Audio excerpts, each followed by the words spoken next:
નમસ્કાર. આજની આપણી આ સઘન ચર્ચામાં એક એવા વિષય પર વાત કરવાની છે જે કદાચ દુનિયાને જોવાનો આપણો પૂરો નજરિયો જ બદલી નાખશે. હા, બિલકુલ.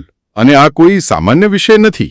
સાચી વાત. આપણે હંમેશા સાંભળીએ છીએ ને કે બધું જ એક છે, પણ આજે આપણે એ જોવાના છીએ કે આ માત્ર કોઈ જૂની ફિલસોફી નથી. ચોક્કસ. આપણી પાસે આજના આ વિશ્લેષણ માટે જે સ્ત્રોતો અને માહિતી છે તેમાં પ્રાચીન પૂર્વીય ગ્રંથો છે, પશ્ચિમી ફિલોસોફી છે અને સૌથી રોમાંચક રીતે આધુનિક વિજ્ઞાનના અદ્ભુત સંશોધનો પણ છે. જે ખરેખર બહુ આશ્ચર્યજનક છે. હા, તો આજનો આપણો મુખ્ય વિષય છે અદ્વૈત, જેને અંગ્રેજીમાં નોન ડ્યુઆલિટી કહેવામાં આવે છે. વિષય અને વસ્તુ વચ્ચેનો ભેદ માત્ર એક ભ્રમ છે એ સમજવાનું છે. વાત સાવ સાચી છે. આપણો આજનો હેતુ એ સમજવાનો છે કે કેવી રીતે હજારો વર્ષ પહેલા લખાયેલા વેદાંત અને બૌદ્ધ ધર્મના ગ્રંથો અને આજની અત્યાધુનિક જીવ વિજ્ઞાન કે ભૌતિકશાસ્ત્રની લેબોરેટરીમાં થતા પ્રયોગો આ બંને એક જ સત્ય તરફ આંગળી ચીંધી રહ્યા છે. અને સૌથી અગત્યની વાત એ છે કે આ બધું માત્ર બૌદ્ધિક ચર્ચા નથી. બરાબર. પણ તે આપણા રોજિંદા જીવનની ચિંતાઓ અને અસ્તિત્વના તણાવને કેવી રીતે દૂર કરી શકે છે તે જોવું સૌથી વધુ રસપ્રદ રહેશે. ચાલો આ બધી માહિતીને સરળ રીતે સમજીએ. અદ્વૈત શબ્દ સાંભળવામાં થોડો ભારે અને પુસ્તકીયો લાગે છે. જો તેને સાદા શબ્દોમાં સમજવો હોય તો તેની શરૂઆત ક્યાંથી થાય છે? જો શાબ્દિક રીતે જોઈએ તો અ એટલે નહીં અને દ્વૈત એટલે બે. અચ્છા. અર્થાત બે નથી. બધું જ એક અખંડ વાસ્તવિકતા છે.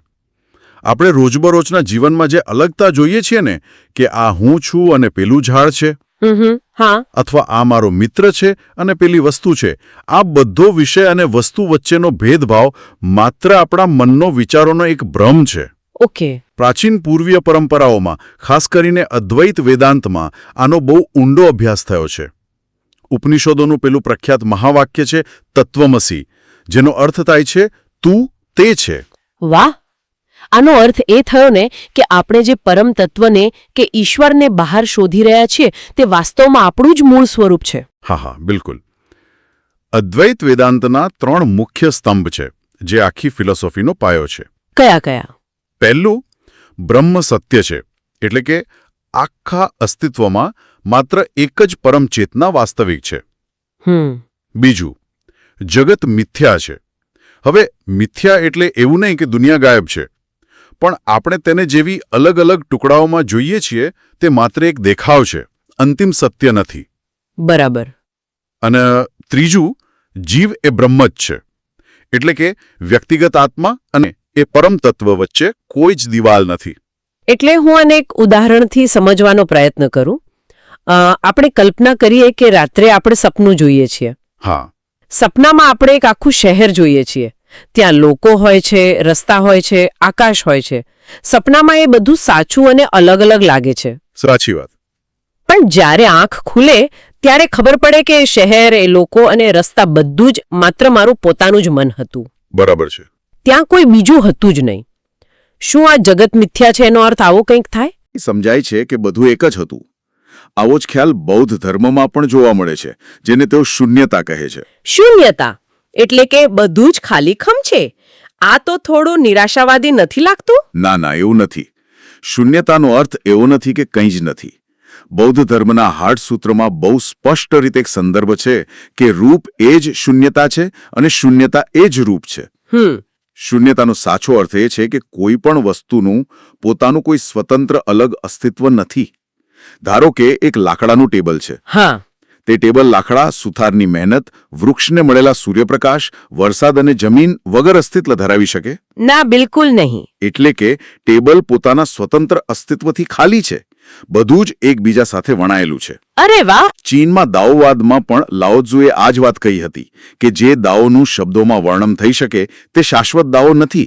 સત્ય એટલું વિશાળ છે કે તેને ભાષાના નાના માળખામાં બાંધી ન શકાય. સાચી વાત. અને મને લાગે છે કે આ જ કારણસર આજના સમયના આધુનિક આધ્યાત્મિક શિક્ષકો ભાષાની જાળમાંથી બહાર કાઢીને સીધા અનુભવ પર ભાર મૂકે છે. હા. જેમ કે આપણા સ્ત્રોતોમાં નિસર્ગદત્ત મહારાજની વાત છે. તેમણે બહુ સાદી રીતે કહ્યું કે મનની બધી જટિલ ગૂંચવણો છોડો અને માત્ર હું છું ની શુદ્ધ ભાવના પર ધ્યાન આપો. બરાબર. એટલે કે હું અમુક નામ ધરાવતી વ્યક્તિ છું કે હું અમુક વ્યવસાય કરું છું એ બધી ઓળખ ભૂલી જાઓ. માત્ર અસ્તિત્વ હોવાનો જે અહેસાસ છે તેને પકડી રાખો. એકદમ સાચું. અને આજના જાણીતા શિક્ષક મુજી પણ આ જ વાતને માર્ગ વિનાનો માર્ગ કહે છે. માર્ગ વિનાનો માર્ગ એ કેવી રીતે? આ બહુ વિચારવા જેવી વાત છે. જો આપણે કોઈ વસ્તુ પહેલેથી જ હોઈએ તો ત્યાં પહોંચવાનો કોઈ રસ્તો કેવી રીતે હોઈ શકે? જો કોઈ વ્યક્તિ પોતાના જ ઘરમાં બેઠી હોય અને પછી પોતાના ઘરનો રસ્તો શોધવા નીકળે તો તે ક્યારેય પહોંચી ન શકે, કારણ કે તે પહેલેથી ત્યાં જ છે. હા, આ વાત મને બહુ શાંતિ આપે છે. સ્વામી સર્વપ્રિયાનંદનું પણ એક અદ્ભુત ઉદાહરણ આની સાથે જોડાયેલું છે. તેઓ દરિયા અને લહેરોની વાત કરે છે. હા, એ બહુ સરસ ઉદાહરણ છે. જો એક લહેર એમ વિચારે કે હું નાની છું, પેલી લહેર મોટી છે, હું કિનારા સાથે અથડાઈને મરી જઈશ, તો એ એનો વ્યક્તિગત ડર છે. પણ જો તે લહેરને એક ક્ષણ માટે સમજાઈ જાય કે અરે, મારું સ્વરૂપ આ નાની લહેર નથી, હું તો આખો મહાસાગર છું, હું તો માત્ર પાણી છું, તો તેનો બધો ડર ત્યાં જ પૂરો થઈ જાય. એકદમ સચોટ. અને અહીં આચાર્ય પ્રશાંત અને રૂપર્ટ સ્પાયરા જેવા શિક્ષકો એક બહુ ઊંડો અને કદાચ થોડો પડકારજનક વિચાર રજૂ કરે છે. તેઓ કહે છે કે જ્ઞાન પોતે જ દ્વૈત છે. એક મિનિટ, જ્ઞાન દ્વૈત છે? આપણે તો હંમેશા એવું માનીએ છીએ કે જ્ઞાનથી જ મુક્તિ મળે છે. તો અનજાણવાની પ્રક્રિયાને દ્વૈત કેમ કહેવાય? કારણ કે જ્યાં પણ કોઈ વસ્તુને જાણવાની વાત આવે ત્યાં તરત જ બે ટુકડા પડી જાય છે. અચ્છા. એક જાણનાર એટલે કે સબ્જેક્ટ અને બીજું જાણવાની વસ્તુ એટલે કે ઓબ્જેક્ટ. જ્યાં સુધી આ વિભાજન છે ત્યાં સુધી અદ્વૈત નથી. ઓ, સમજાયું? આચાર્ય પ્રશાંત બહુ સ્પષ્ટ રીતે કહે છે કે દ્વૈતનો સીધો અર્થ જ એ છે કે આપણે વાસ્તવિકતાના બે ભાગ પાડી રહ્યા છીએ. તેથી તેઓ સમજાવે છે કે કોઈ બૌદ્ધિક જાણકારી નહીં, પણ શુદ્ધ જાગૃતિ એટલે કે અવેરનેસ જ માત્ર એકમાત્ર વાસ્તવિકતા છે, જે બધું જ જુએ છે પણ કોઈની સાથે જોડાતી નથી. આ બધી ફિલોસોફી સાંભળવામાં બહુ જ રસપ્રદ છે, પણ સામાન્ય રીતે આપણે એવું માનીએ છીએ કે આ બધું માત્ર પૂર્વીય દેશો પૂરતું જ સીમિત છે. પણ જ્યારે મેં આપણા આજના સ્ત્રોતો જોયા ત્યારે મને ખરેખર આશ્ચર્ય થયું. પશ્ચિમની દુનિયામાં જ્યાં વ્યક્તિવાદ પર આટલો બધો ભાર મુકાય છે ત્યાં પણ આ બધું એક છે વાળો વિચાર જોવા મળે છે. હા, અને તે પણ બહુ મજબૂત રીતે. આ માત્ર પૂર્વનો ખ્યાલ નથી. પશ્ચિમી ફિલોસોફીના ઇતિહાસમાં ડોક્યું કરીએ તો પ્રાચીન ગ્રીસમાં નિયોપ્લેટોનિઝમ નામની વિચારધારા હતી. 3જી સદીમાં પ્લોટિનસ નામના એક ગ્રીક ફિલોસોફર થઈ ગયા. તેમણે એક બહુ જ સરળ ખ્યાલ આપ્યો, ધ વન. The one? હા. તેમના મતે આ બ્રહ્માંડમાં જે કંઈ પણ દેખાય છે તે બધું જ એ એક જ પરમ તત્વમાંથી વહીને બહાર આવ્યું છે. જેમ સૂર્યમાંથી કિરણો સતત વહેતા રહે છે તેમ આખી સૃષ્ટિ એ ધ વનનો જ વિસ્તાર છે. એટલે કે સર્જનહાર અને સર્જન બંને અલગ અલગ નથી? બિલકુલ અલગ નથી. અને આ જ વાત ખ્રિસ્તી રહસ્યવાદમાં પણ જોવા મળે છે. માઇસ્ટર એખાર્ડ નામના એક પ્રખ્યાત જર્મન ફિલોસોફર હતા. હા, મેં સાંભળ્યું છે એમનું નામ. તેમને તો ત્યાં સુધી કહી દીધું કે ભગવાન અને આત્મા વચ્ચે કોઈ જ અંતર નથી, કોઈ ખાલી જગ્યા નથી. જ્યારે માણસ પૂરેપૂરી શાંતિમાં હોય છે ત્યારે તેને સમજાય છે કે તે પોતે જ એ ઈશ્વરીય તત્વનો એક ભાગ છે. અરે વાહ! અને મને લાગે છે કે 17મી સદીમાં આવેલા ફિલોસોફર બારુક સ્પિનોઝાની વાત તો સૌથી વધુ ક્રાંતિકારી છે. હા, બિલકુલ. તેમના વિચારોએ તો કદાચ તે સમયના રૂઢિચુસ્ત માળખાને જ હચમચાવી દીધું હશે. સ્પિનોઝાનું પેલું પ્રખ્યાત વાક્ય ડેઉસ સિવે નેચુરા એટલે કે ભગવાન અથવા પ્રકૃતિનો ખરેખર અર્થ શું થાય? સ્પિનોઝાનો આ વિચાર ફિલસૂફીની દુનિયામાં એક બહુ મોટો વળાંક હતો. તે સમયની સામાન્ય માન્યતા એવી હતી કે ભગવાન ક્યાંક ઉપર આકાશમાં બેઠા છે. હા, સાચી વાત. અને આ દુનિયા એક મશીનની જેમ ચાલી રહી છે, જેને ભગવાને બનાવી છે. પણ સ્પિનોઝાએ કહ્યું કે ના, ભગવાન કોઈ વાદળોમાં બેઠેલી અલગ વ્યક્તિ નથી.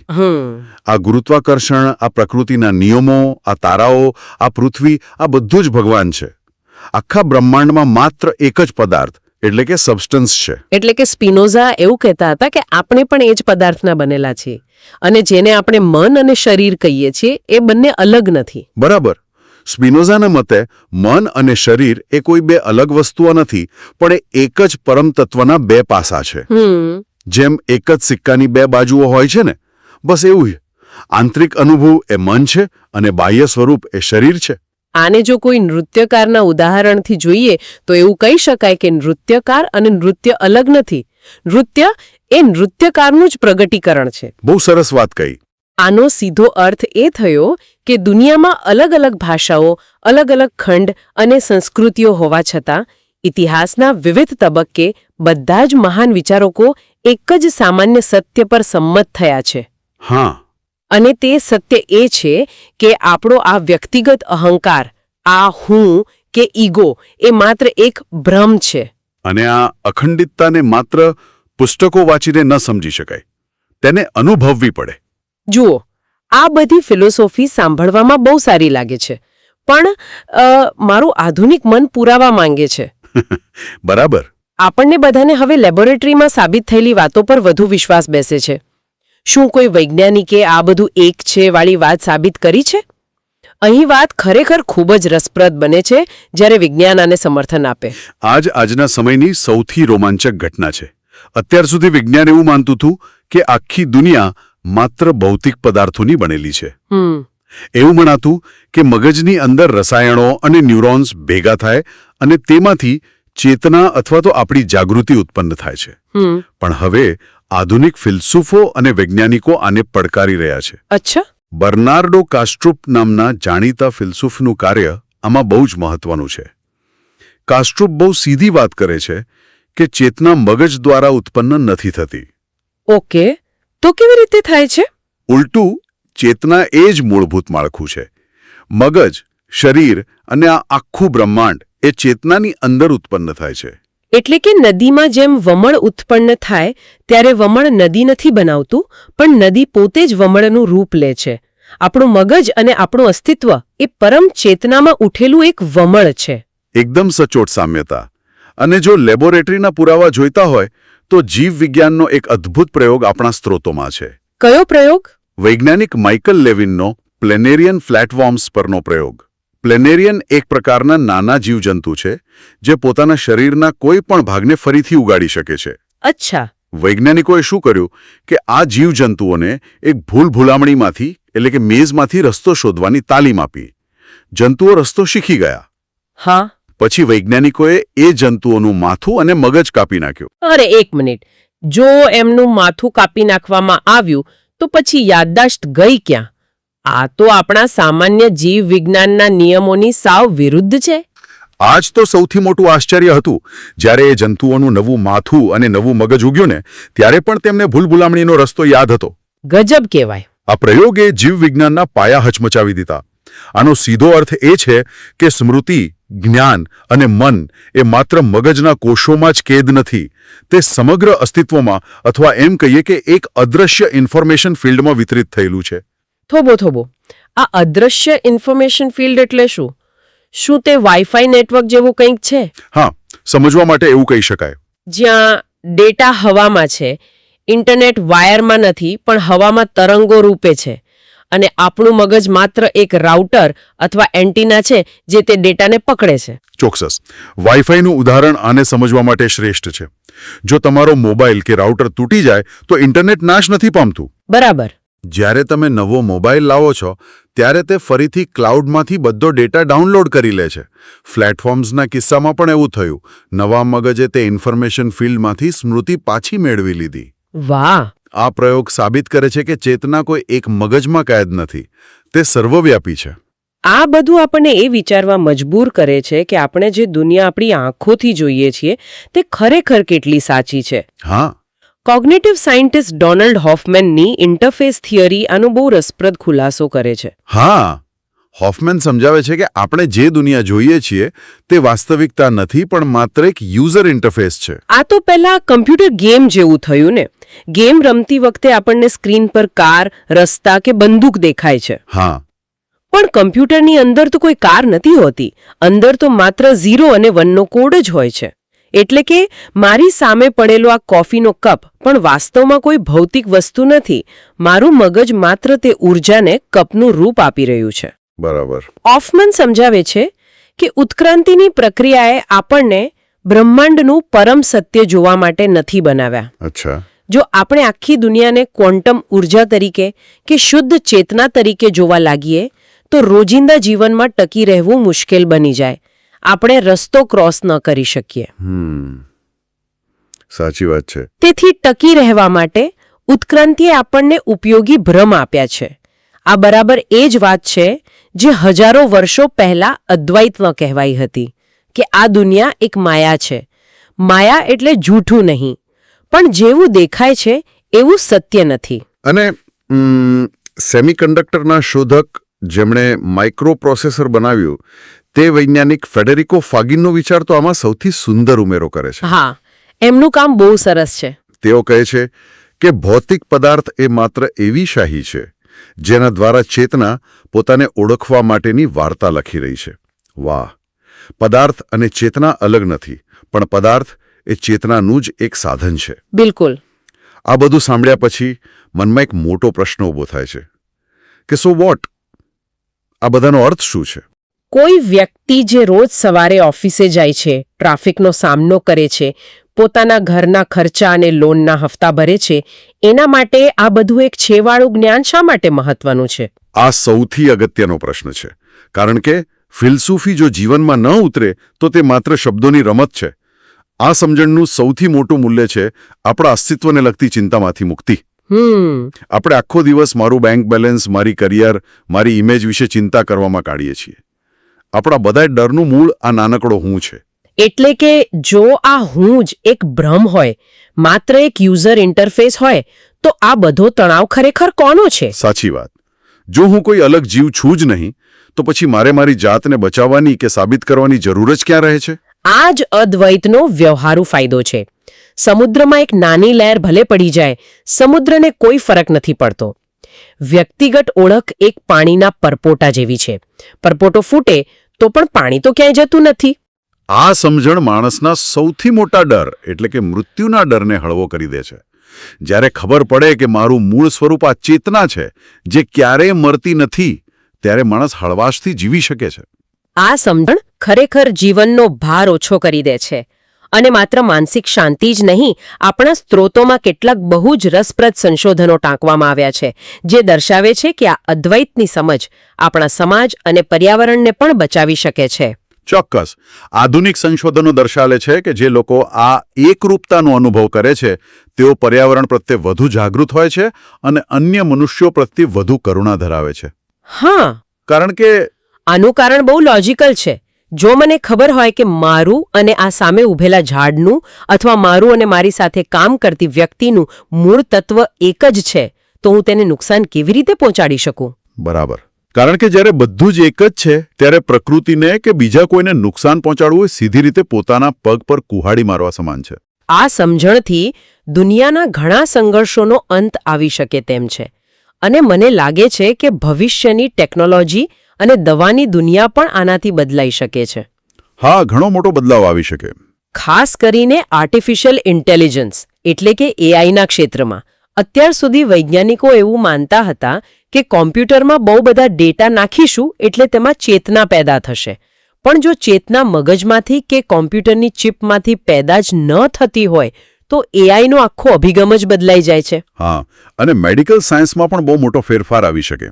જો આપણા મગજ સિવાય આખા શરીરમાં કોઈ ઇન્ફોર્મેશન ફિલ્ડ હોય તો ભવિષ્યમાં રોગોની સારવાર માત્ર રાસાયણિક દવાઓથી નહીં પણ આ સમગ્ર ઉર્જા અને ઇન્ફોર્મેશન ફિલ્ડને બેલેન્સ કરીને થઈ શકશે. વાહ! આ એક સંપૂર્ણપણે નવો જ યુગ હશે. અદ્ભુત. આ યાત્રા ખરેખર દિમાગના બધા દરવાજા ખોલી નાખે તેવી રહી. પ્રાચીન ઋષિમુનિઓથી લઈને આધુનિક લેબોરેટરી સુધીની આ સફરનો હવે આપણે એક સુંદર સારાંશ કાઢીએ. જો આપણે આજની આખી ચર્ચાના તાર જોડીએ તો એક અતિ સુંદર ચિત્ર સામે આવે છે. હા, પ્રાચીન ઉપનિષદોના મહાવાક્યોથી લઈને બૌદ્ધ ધર્મની શૂન્યતા સુધી અને સ્પિનોઝાના ભગવાન જે પ્રકૃતિ છે વાળા વિચારથી લઈને પેલા માથું કાપેલા ફ્લેટવર્મ્સ અને કોગ્નિટિવ સાયન્સના ક્વોન્ટમ ઇન્ટરફેસ સુધી આ બધું જ અલગ અલગ ભાષામાં એક જ સત્ય બોલી રહ્યું છે. બિલકુલ. અને તે એ છે કે આ બ્રહ્માંડ અલગ અલગ ટુકડાઓનો બનેલો ઢગલો નથી પણ એક અખંડિત વણાટ છે. આમાં કોઈ હું અને તુંનો મૂળભૂત ભેદ છે જ નહીં. આપણે બધા એક જ મહાન જાગૃતિના, એક જ ચેતનાના વિવિધ રૂપો છીએ. આ બધું જાણ્યા પછી સવારે ઉઠીને દુનિયાને જોવાનો નજરિયો બદલાઈ જાય છે. હવે આજના આ વિશ્લેષણના અંતે આપણા શ્રોતાઓ માટે એક ઊંડો વિચાર મૂકી જવાની ઈચ્છા છે. હા, ચોક્કસ. આથી ચર્ચા પરથી એક પ્રશ્ન થાય છે કે જો આપણી આખી ભૌતિક દુનિયા અને વાસ્તવિકતા એ એક જ બ્રહ્માંડ વ્યાપી ચેતના દ્વારા બનાવેલું માત્ર એક યુઝર ઇન્ટરફેસ હોય તો એ સ્ક્રીનની પાછળ ખરેખર શું છુપાયેલું છે? બહુ ઊંડી વાત છે. અને જો આખું બ્રહ્માંડ આપણા સ્વરૂપમાં પોતાનો જ અનુભવ કરી રહ્યું છે તો આજે બ્રહ્માંડ આપણા આ ચોક્કસ રોજિંદા જીવન દ્વારા, આપણા સુખ અને દુઃખ દ્વારા એવું તે શું શીખવા માંગે છે જે અન્ય કોઈ રીતે શક્ય નથી? આ પ્રશ્ન ખરેખર આપણા સૌને લાંબા સમય સુધી વિચારતા કરી દેશે. આ એક બહુ જ ઊંડો અને વિચારવા જેવો પ્રશ્ન છે, જે આપણા રોજિંદા જીવનના દરેક નાના મોટા અનુભવને એક નવો જ અર્થ આપે છે. આ રોમાંચક અને આંખો ખોલી નાખનારી સઘન ચર્ચામાં જોડાવા બદલ સૌનો ખૂબ ખૂબ આભાર. આશા છે કે આ માહિતીઓ રોજિંદા તણાવ વચ્ચે એક નવી શાંતિ અને નવો દૃષ્ટિકોણ લાવશે. આ વિષય પર વધુ વિચારતા રહો અને હા, જ્યારે પણ અરીસામાં જુઓ ત્યારે યાદ રાખજો કે આખું બ્રહ્માંડ તમારી આંખોથી પોતાને જોઈ રહ્યું છે. ફરી મળીશું એક નવા વિષય અને નવી ચર્ચા સાથે. આવજો. આવજો.